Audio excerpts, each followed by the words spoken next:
ઘુમા ખાતે શ્રી ભીમનાથ મહાદેવ મંદિર પ્રાણ પ્રતિષ્ઠા મહોત્સવ.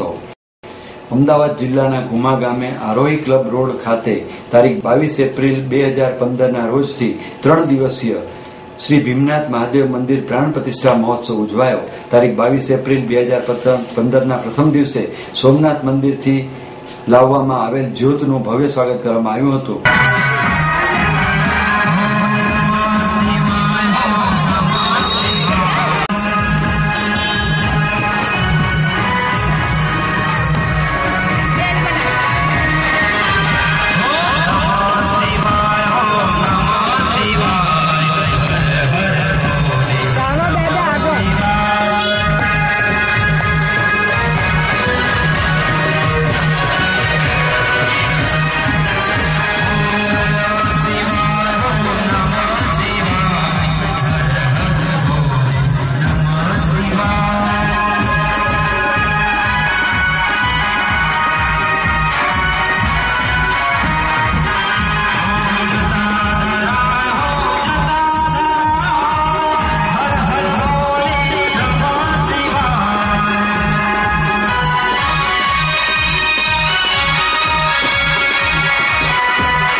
પાટલાના યજમાનો એ ભીમનાથ મહાદેવ મંદિરના પ્રાંગણમાં પૂજા પાઠથી શુભ પ્રારંભ કર્યો હતો.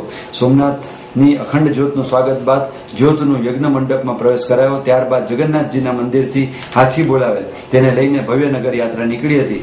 શ્રી ભીમનાથ મહાદેવ મંદિરમાં આંગણમાં દેવોની મહાપૂજા કરવામાં આવી હતી. ત્યારબાદ સાંજે પૂજન આરતીમાં કરવામાં આવી હતી. સમગ્ર પૂજા પાઠે યજ્ઞના આચાર્ય શાસ્ત્રી હિતેન્દ્રકુમાર બી મહેતાએ ખૂબ જ શાસ્ત્રોક્ત વિધિ પ્રમાણે પૂજન કરાવ્યું હતું.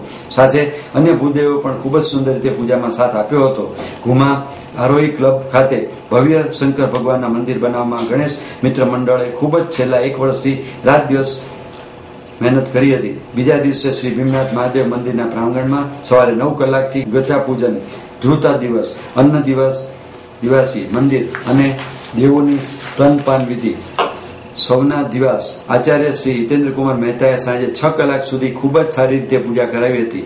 વધુમાં આજુબાજુ શિવ ભક્તો મોટી સંખ્યામાં સમગ્ર વિધિ દરમિયાન ઉપસ્થિત રહ્યા હતા.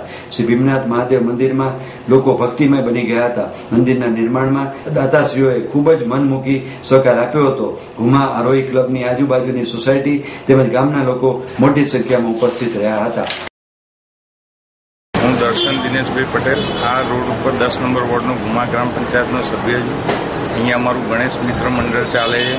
અમે લોકો પહેલાં ગણપતિ સ્થાપનની શરૂઆત કરી હતી, પછી બધા મિત્રો ભેગા થઈને એવો વિચાર આવ્યો કે સિનિયર સિટીઝનો માટે આપણે અહીંયા મંદિર બનાવીએ.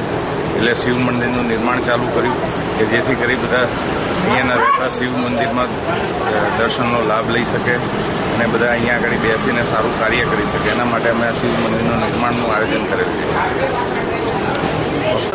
નમસ્કાર, મારું નામ શિવાભાઈ કિકાભાઈ પુરોહિત છે. અમે લોકો અહીંયા મંદિર બનાવ્યું.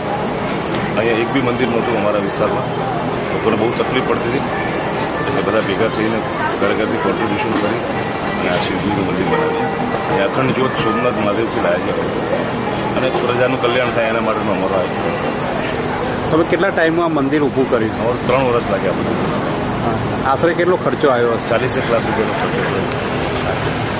મંદિર ઊભું કરવા પાછળનો તમારો આશય શું? અહીંયા જનસેવા અને લોકોને, અમારા વડીલોને ક્યાંય મંદિર નથી અહીંયા આ વિસ્તારમાં.